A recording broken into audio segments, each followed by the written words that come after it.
Chaque année, le festival de Kirkpınar attire à Edirne, dans le nord-ouest de la Turquie, le gratin de la lutte traditionnelle. Un événement sportif, mais aussi culturel, qui fait appel au passé ottoman du pays. Des codes dont joue largement le président de la République Erdogan pour flatter les penchants nationalistes de ses électeurs. Des codes dont se sont aussi emparées les séries télévisées.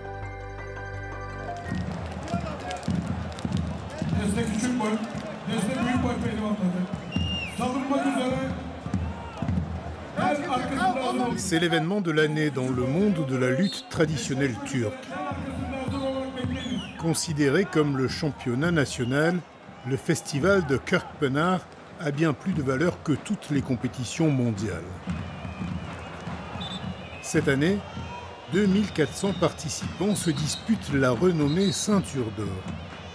Pour gagner le combat, il faut plaquer l'adversaire au sol. Attends! Attends! Maintenant!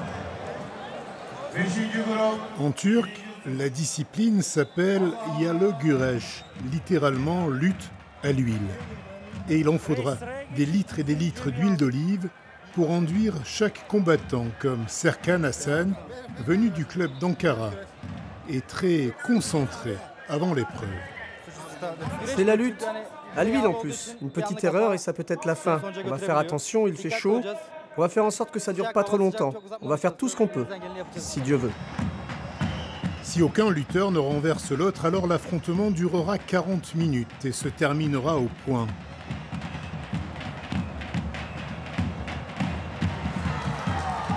Pour les spectateurs venus en masse, pas évident de suivre l'épreuve, tant les combats sont nombreux. Mais la passion est intacte. Je viens ici depuis 2015. On vient de Döşemealtı, à côté d'Antalya. C'est un sport ancestral, il nous est familier. On s'y est plongé il y a des années.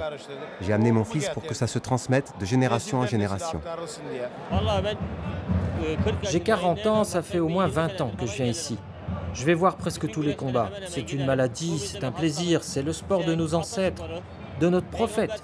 Nous avons du respect, nous aimons ça. Nous avons nos enfants qui participent au combat.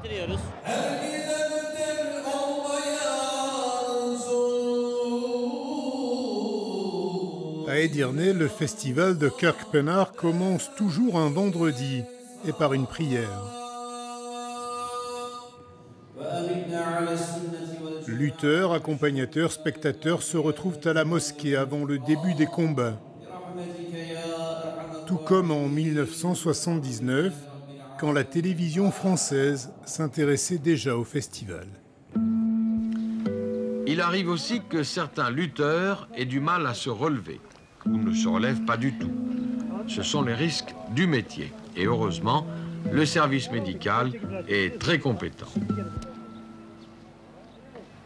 « 33 ans plus tard, le service médical est toujours sollicité.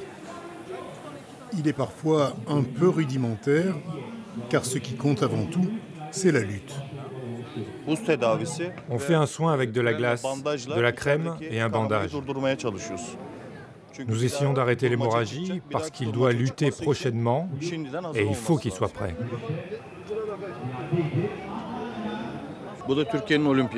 Ce sont les Jeux olympiques turcs. Ça ne se passe qu'une fois par an. Et comme ça ne se passe qu'une fois par an, nous y accordons beaucoup d'importance. Si on peut le dire comme ça, pendant une semaine, nous nous déconnectons de notre travail, de tout, et nous nous consacrons entièrement à l'événement.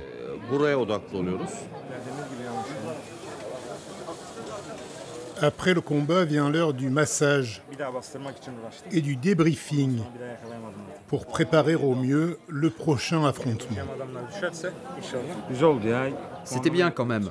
Je l'ai joué au point. Quand j'ai vu que je n'allais pas pouvoir le mettre KO, je l'ai battu au point. Dieu merci. Le prochain, tu le tues. Tu l'étrangles et tu le laisses sur place. On va pas s'embêter avec lui pendant 2 heures. C'est la 661e édition du festival. La tradition remonte à l'époque ottomane. En chemin pour mener bataille dans les Balkans, des soldats s'étaient affrontés à la lutte ici. Plusieurs d'entre eux seraient morts d'épuisement. Les corps des martyrs auraient laissé place à 40 sources, Kirkpınar en turc. Aujourd'hui, les symboles de l'Empire ottoman sont largement utilisés à des fins politiques par le pouvoir en place, aux grandes dames des héritiers de la pensée de Mustafa Kemal Atatürk, le fondateur de la République de Turquie, qui a succédé à l'Empire ottoman. Aussi bien l'éducation que l'histoire nationale, ça nous appartient à tous. C'est notre culture commune. L'avenir du pays appartient à tout le monde, pas à un groupe en particulier. Se diviser en groupes, monter les uns contre les autres, tenir des discours séparatistes, ça nuit à notre unité, au vivre ensemble. Car le président Erdogan, surtout depuis la tentative ratée de coup d'État en 2016, est passé maître dans l'art d'exalter la puissance passée de l'Empire ottoman. Figurants en costume lors des meetings, utilisation quasi systématique des fanfares ottomanes, les métères, lors de grands événements. Et le succès est visible dans le public.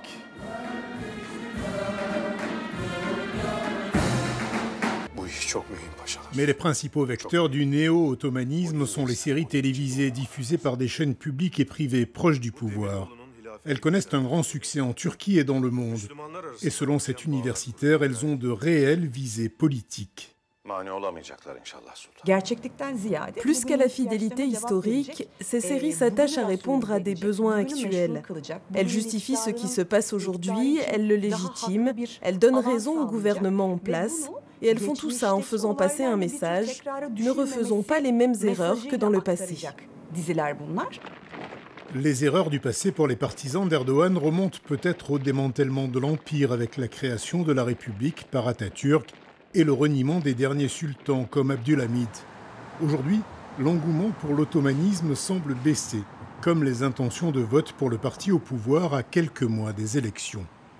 Ce qui peut se passer dans une période critique, par exemple dans une période électorale, si demain il y a une nouvelle histoire, une nouvelle actualité, et si le néo-ottomanisme est le meilleur moyen pour y répondre, ça peut reprendre de l'ampleur.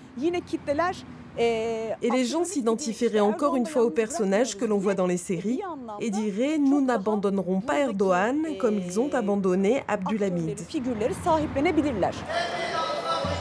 À Edirne, les lutteurs de Kirkpınar semblent assez loin des considérations politiques, mais ils savent bien que le vainqueur sera un nouveau héros de la nation.